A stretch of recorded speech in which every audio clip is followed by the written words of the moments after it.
This is Romeo and Juliet by William Shakespeare.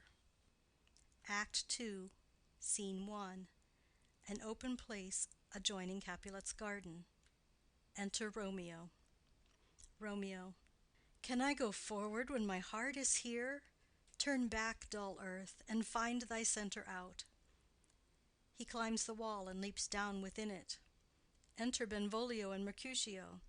Benvolio. Romeo! My cousin! Romeo! Mercutio. He is wise, and on my life hath stolen him home to bed. Benvolio. He ran this way, and leaped this orchard wall. Call, good Mercutio. Mercutio. Nay, I'll conjure too. Romeo, humours, madman, passion, lover! Appear thou in the likeness of a sigh, speak but one rhyme, and I am satisfied. Cry but ah me, pronounce but love and dove, speak to my gossip Venus one fair word, one nickname for her purblind son and heir, young auburn Cupid, he that shot so trim, when King Cophetua loved the beggar maid. He heareth not, he stirreth not, he moveth not. The ape is dead, and I must conjure him. I conjure thee by Rosaline's bright eyes, by her high forehead and her scarlet lip, by her fine foot, straight leg, and quivering thigh, and the domains that there adjacent lie, that in thy likeness thou appear to us. Benvolio. And if he hear thee, thou wilt anger him. Mercutio. This cannot anger him. 'Twould anger him to raise a spirit in his mistress's circle, of some strange nature, letting it there stand till she had laid it and conjured it down. That were some spite. My invocation is fair and honest, and in his mistress's name I conjure only but to raise him up. Benvolio. Come, he hath hid himself among these trees, to be consorted with the humorous night. Blind is his love, and best befits the dark. Mercutio. If love be blind, love cannot hit the mark. Now will he sit under a medlar tree, and wish his mistress were that kind of fruit as maids call medlars when they laugh alone. Romeo, good night. I'll to my truckle bed. This field bed is too cold for me to sleep. Come, shall we go? Benvolio. Go then, for 'tis in vain to seek him here that means not to be found. Exit. Scene 2. Capulet's garden. Enter Romeo. Romeo. He jests at scars that never felt a wound. Juliet appears above at a window. But soft! What light through yonder window breaks? It is the east, and Juliet is the sun. Arise, fair sun, and kill the envious moon, who is already sick and pale with grief, that thou, her maid, art far more fair than she. Be not her maid, since she is envious. Her vestal livery is but sick and green, and none but fools do wear it. Cast it off. It is my lady. Oh, it is my love. Oh, that she knew she were. She speaks, yet she says nothing. What of that? Her eye discourses. I will answer it. I am too bold. 'Tis not to me she speaks. Two of the fairest stars in all the heaven, having some business, do entreat her eyes to twinkle in their spheres till they return. What if her eyes were there, they in her head? The brightness of her cheek would shame those stars, as daylight doth a lamp. Her eyes in heaven would through the airy region stream so bright, that birds would sing and think it were not night. See how she leans her cheek upon her hand. Oh, that I were a glove upon that hand, that I might touch that cheek. Juliet. Ah me! Romeo. She speaks. Oh, speak again, bright angel, for thou art as glorious to this night, being o'er my head, as is a winged messenger of heaven unto the white upturned wondering eyes of mortals that fall back to gaze on him when he bestrides the lazy pacing clouds and sails upon the bosom of the air. Juliet. O Romeo, Romeo! Wherefore art thou Romeo? Deny thy father, and refuse thy name. Or if thou wilt not, be but sworn, my love, and I'll no longer be a Capulet. Romeo aside. Shall I hear more, or shall I speak at this? Juliet. 'Tis but thy name that is my enemy. Thou art thyself, though not a Montague. What's Montague? It is nor hand, nor foot, nor arm, nor face, nor any other part belonging to a man. Oh, be some other name. What's in a name? That which we call a rose by any other name would smell as sweet.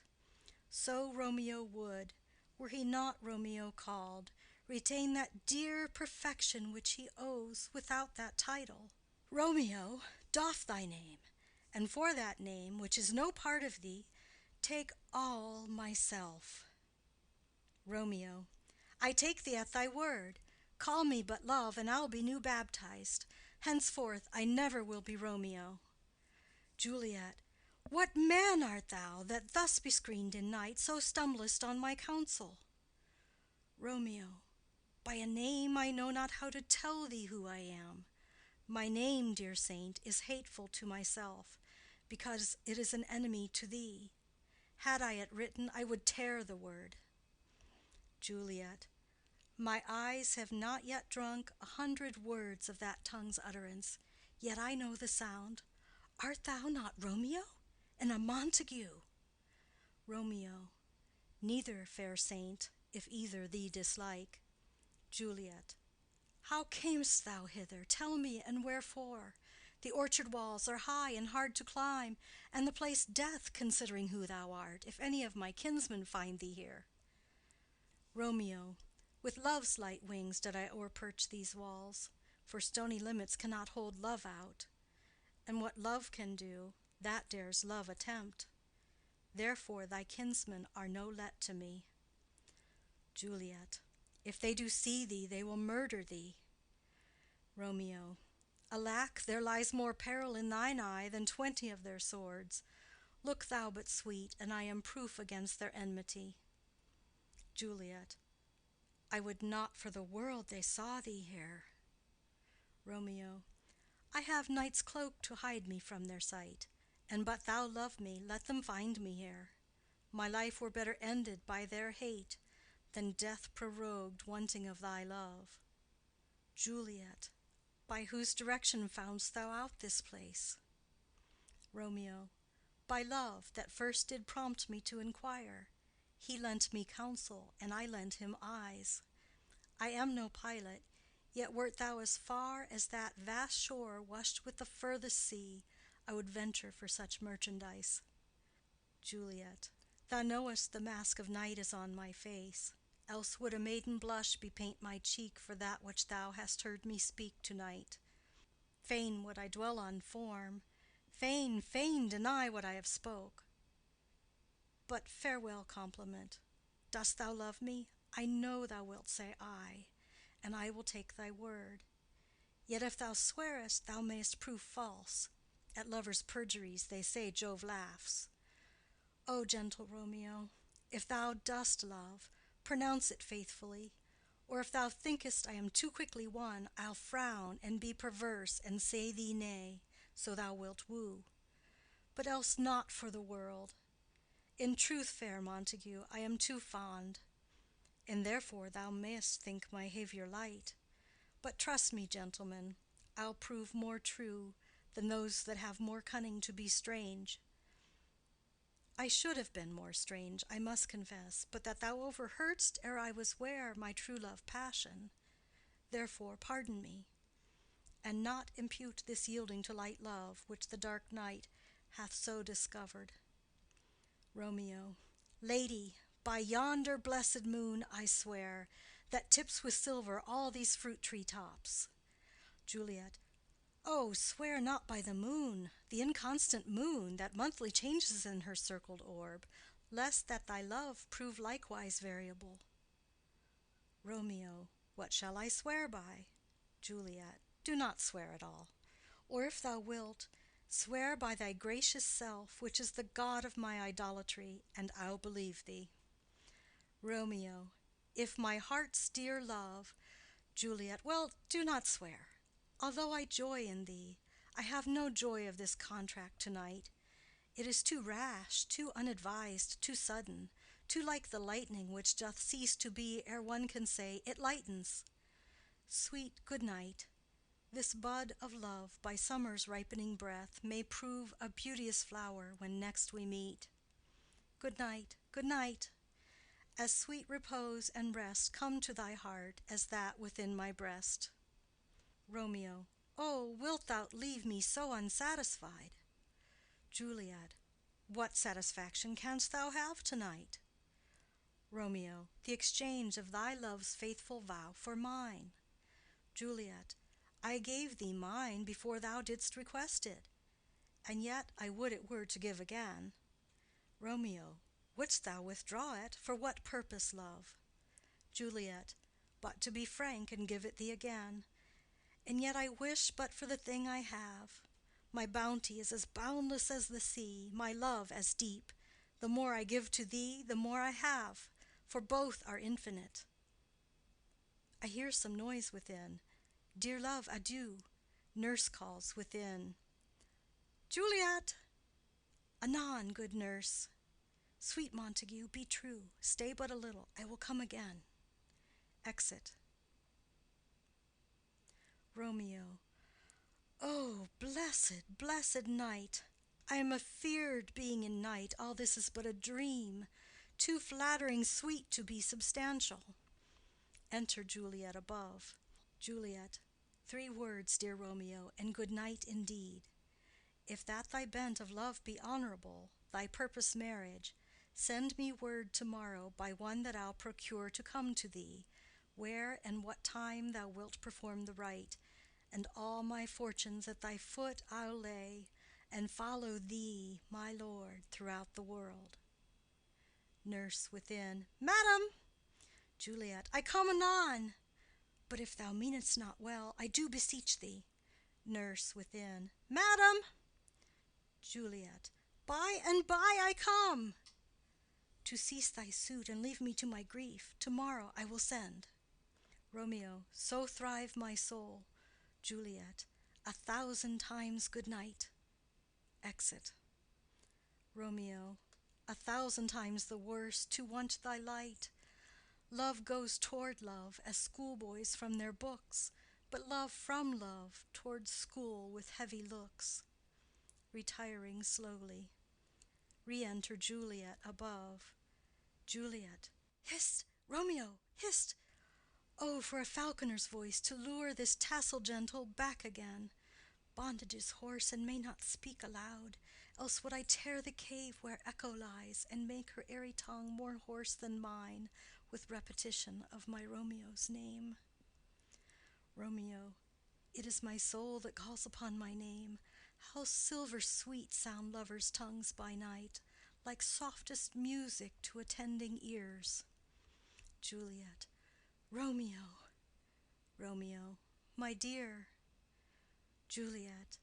At what o'clock to-morrow shall I send to thee? Romeo. At the hour of 9. Juliet. I will not fail. 'Tis 20 years till then. I have forgot why I did call thee back. Romeo. Let me stand here till thou remember it. Juliet.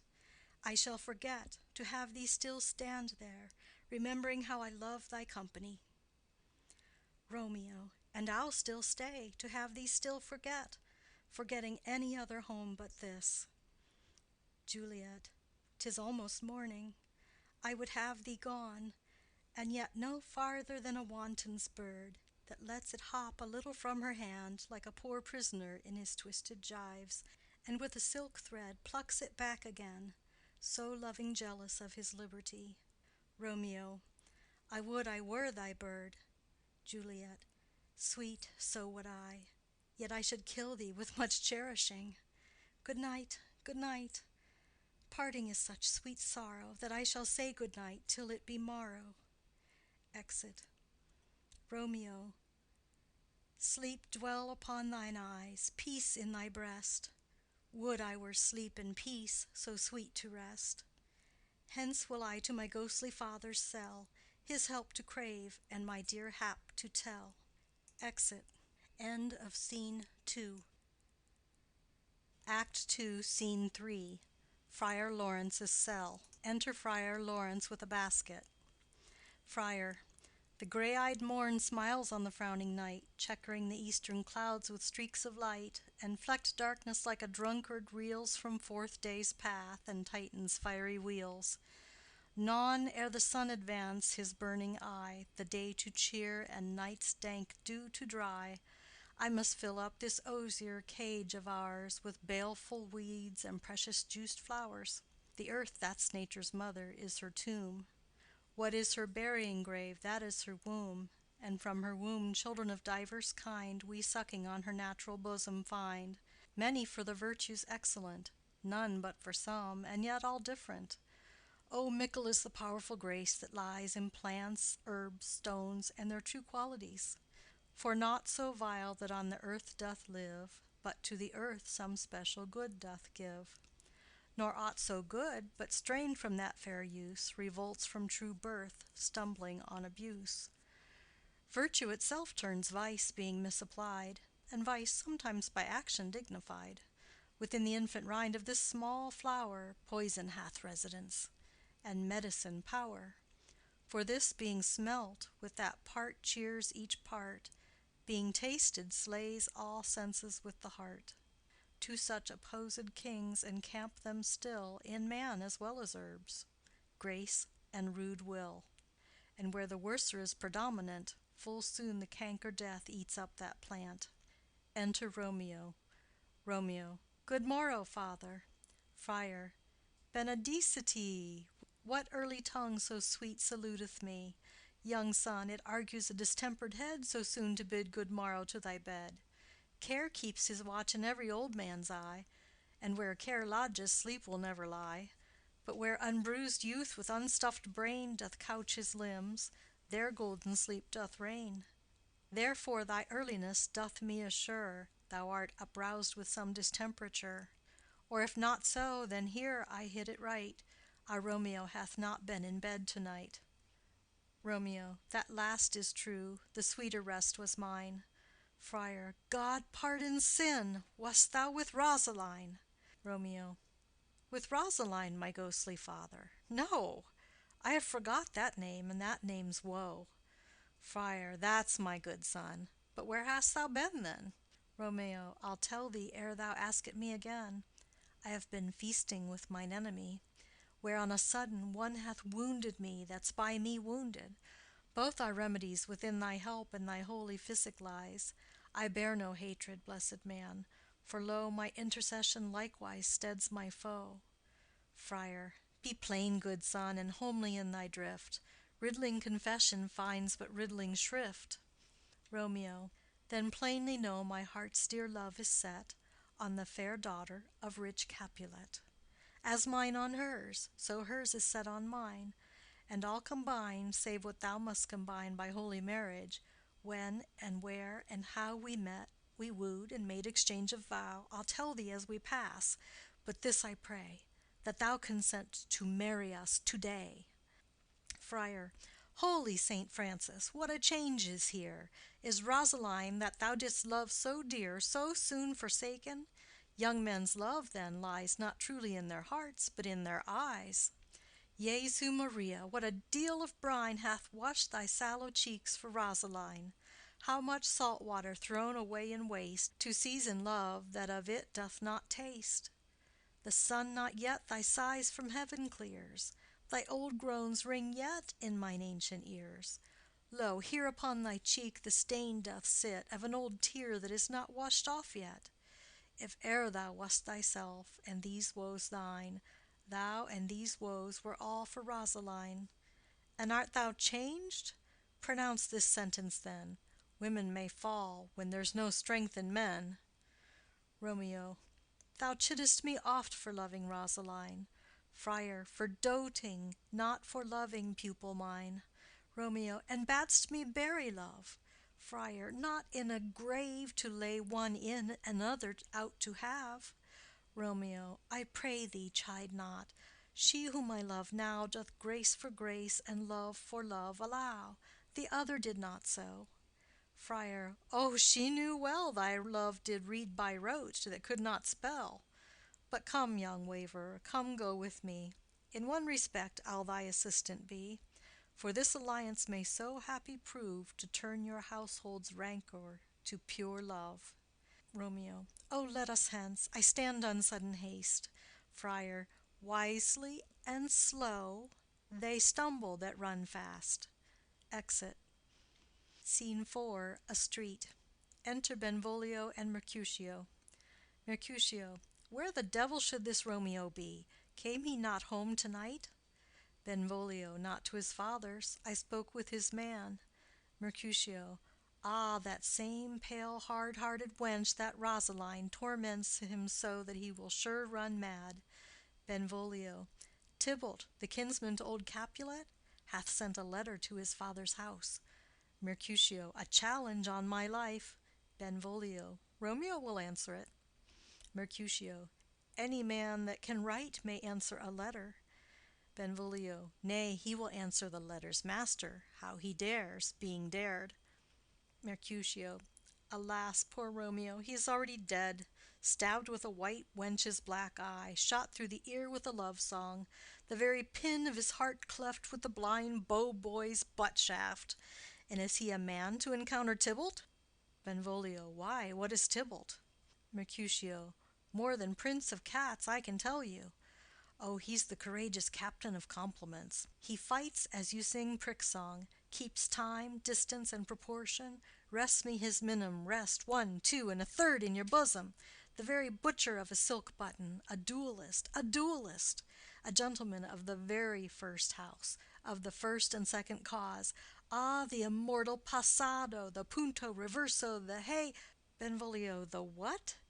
Mercutio. The pox of such antic, lisping, affecting fantasticos, these new tuners of accents.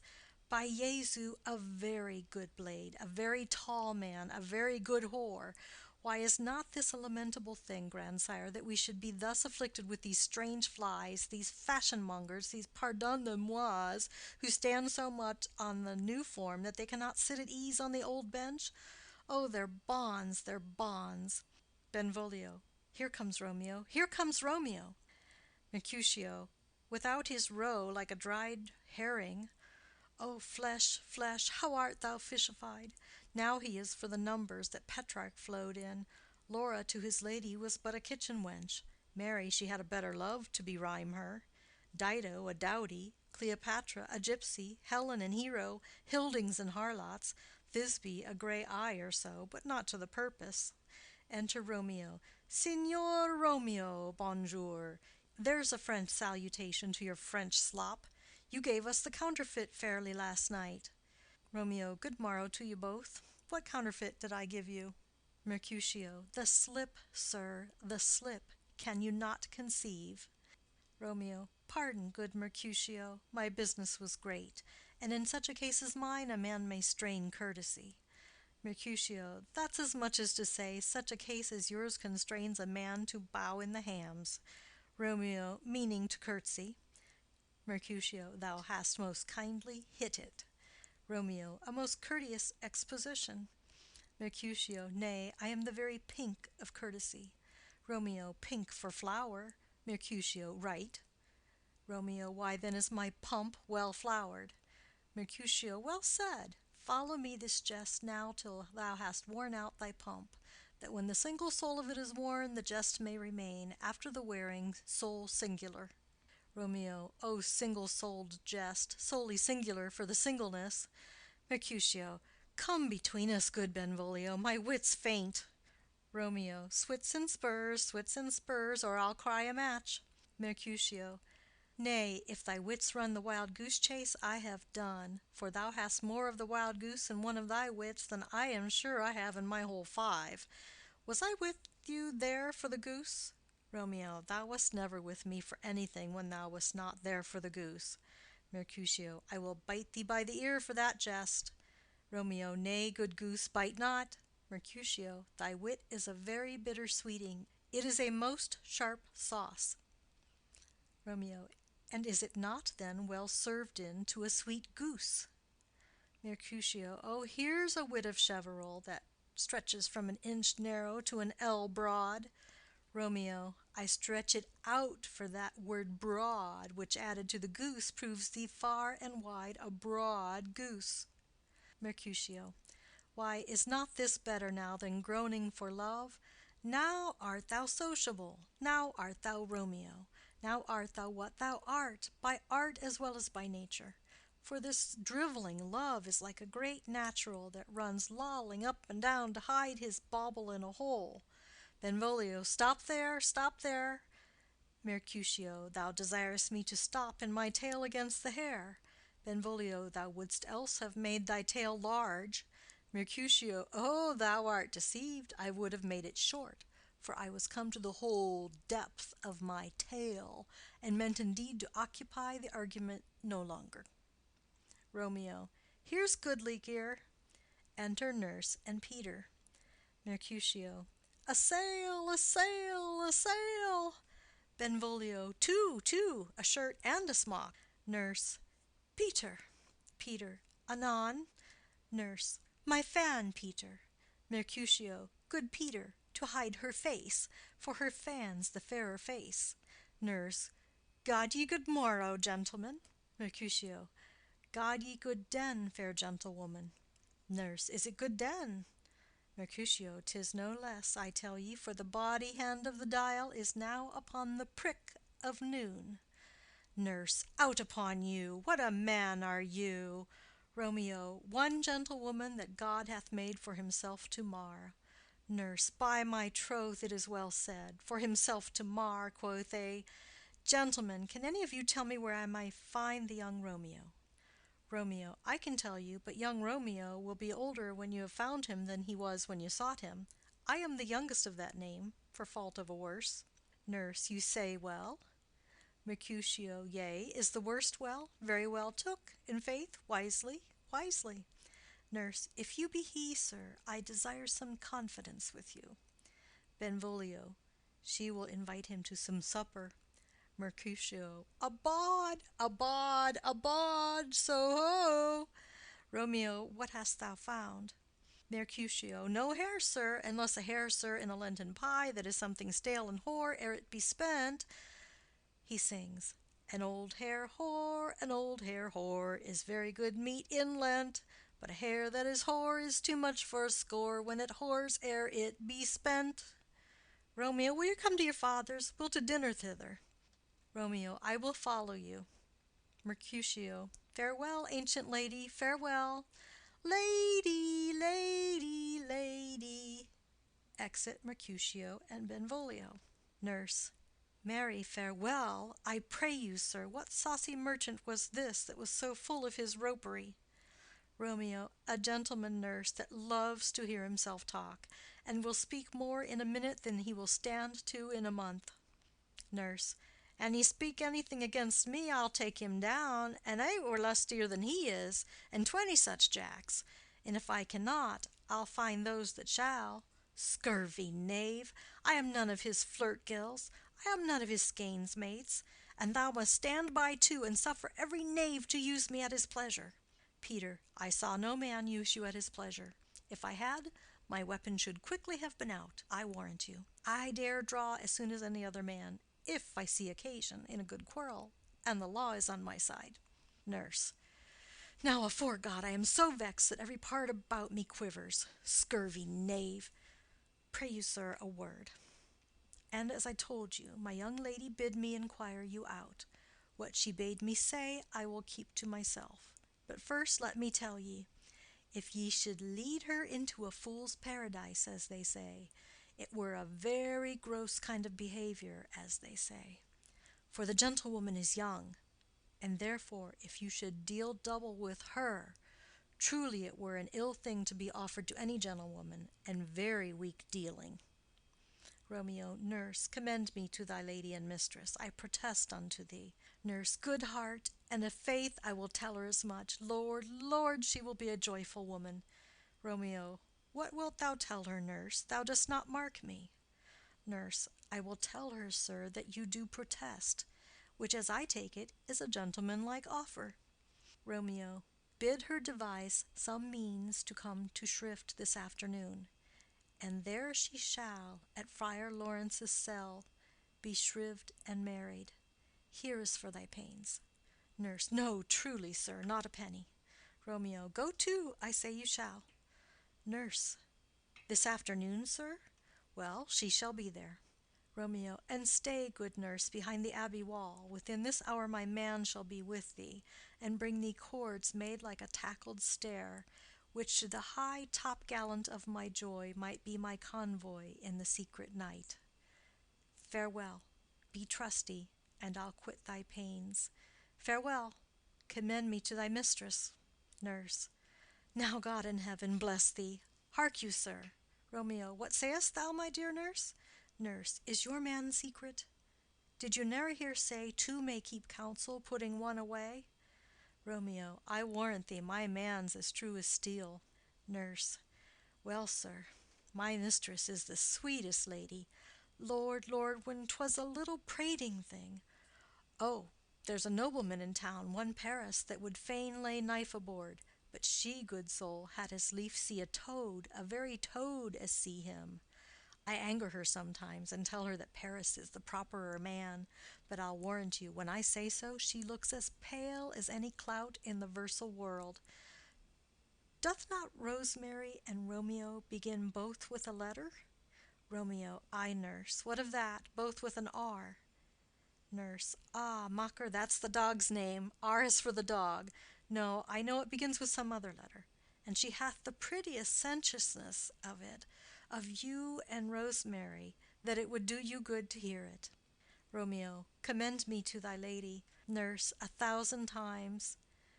Exit Romeo. Peter. Peter. Anon. Nurse. Peter, take my fan and go before. Exit. End of Scene 4, Act 2, Scene 5, Capulet's garden. Enter Juliet. Juliet. The clock struck 9 when I did send the nurse. In half an hour she promised to return. Perchance she cannot meet him. That's not so. Oh, she is lame. Love's herald should be thoughts which 10 times faster glide than the sun's beams, driving back shadows over lowering hills. Therefore do nimble-pinioned doves draw love, and therefore hath the wind-swift Cupid wings. Now is the sun upon the highmost hill of this day's journey, and from 9 till 12 is 3 long hours, yet she is not come. Had she affections and warm youthful blood, she'd be as swift in motion as a ball. My words would bandy her to my sweet love, and his to me. But old folks, many fain as they were dead, unwieldy, slow, heavy, and pale as lead. Oh God, she comes. Enter nurse and Peter. Oh, honey nurse, what news? Hast thou met with him? Send thy man away. Nurse. Peter, stay at the gate. Exit Peter. Juliet. Now, good sweet nurse, O Lord, why lookest thou sad? Though news be sad, yet tell them merrily. If good, thou shamest the music of sweet news by playing it to me with so sour a face. Nurse. I am a-weary, give me leave a while. Fie, how my bones ache! What a jaunt have I had! Juliet. I would thou hadst my bones, and I thy news. Nay, come, I pray thee, speak. Good, good nurse, speak. Nurse. Jesu, what haste! Can you not stay a while? Do you not see that I am out of breath? Juliet. How art thou out of breath when thou hast breath to say to me that thou art out of breath? The excuse that thou dost make in this delay is longer than the tale thou dost excuse. Is thy news good or bad? Answer to that. Say either, and I'll stay the circumstance. Let me be satisfied. Is it good or bad? Nurse. Well, you have made a simple choice. You know not how to choose a man. Romeo, no, not he. Though his face be better than any man's, yet his leg excels all men's. And for a hand and a foot and a body, though they be not to be talked on, yet they are past compare. He is not the flower of courtesy, but I'll warrant him as gentle as a lamb. Go thy ways, wench, serve God. What, have you dined at home? Juliet. No, no, but all this did I know before. What says he of our marriage? What of that? Nurse. Lord, how my head aches! What a head have I! It beats as it would fall in 20 pieces. My back on the other side! Oh, my back, my back! Beshrew your heart for sending me about to catch my death with jouncing up and down. Juliet. In faith, I am sorry that thou art not well. Sweet, sweet, sweet nurse, tell me what says my love. Nurse. Your love says, like an honest gentleman, and a courteous, and a kind, and a handsome, and I warrant a virtuous. Where's your mother? Juliet. Where is my mother? Why, she is within. Where should she be? How oddly thou repliest. Your love says, like an honest gentleman, where is your mother? Nurse. O God's lady dear, are you so hot? Mary, come up, I trow. Is this the poultice for my aching bones? Henceforward do your messages yourself. Juliet. Here's such a coil. Come, what says Romeo? Nurse. Have you got leave to go to shrift to-day? Juliet. I have. Nurse. Then hie you hence to Friar Lawrence's cell. There stays a husband to make you a wife.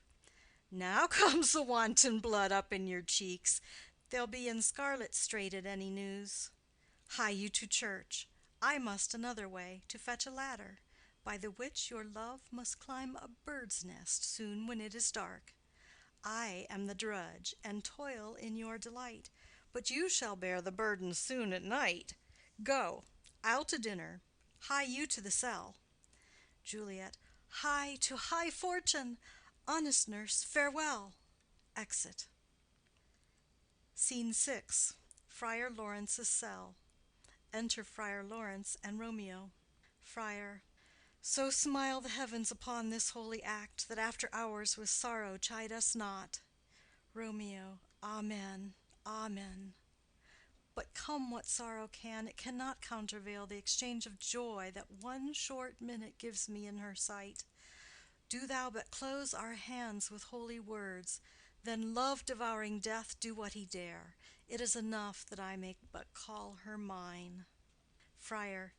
These violent delights have violent ends, and in their triumph die, like fire and powder, which as they kiss consume. The sweetest honey is loathsome in its own deliciousness, and in the taste confounds the appetite. Therefore love moderately, long love doth so. Too swift arrives as tardy as too slow. Here comes the lady. Oh, so light a foot will never wear out the everlasting flint. A lover may bestride the gossamer that idles in the wanton summer air, and yet not fall. So light is vanity. Enter Juliet. Juliet. Good even to my ghostly confessor. Friar. Romeo shall thank thee, daughter, for us both. Juliet. As much to him, else is his thanks too much. Romeo. Oh, Juliet, if the measure of thy joy be heaped like mine, and that thy skill be more to blazon it, then sweeten with thy breath this neighbor air, and let rich music's tongue unfold the imagined happiness that both receive in either by this dear encounter. Juliet. Conceit, more rich in matter than in words, brags of his substance, not of ornament. They are but beggars that can count their worth. But my true love is grown to such excess, I cannot sum up sum of half my wealth. Friar. Come, come with me, and we'll make short work. For by your leaves you shall not stay alone till Holy Church incorporate two in one. Exit. End of Scene 6. End of Act 2.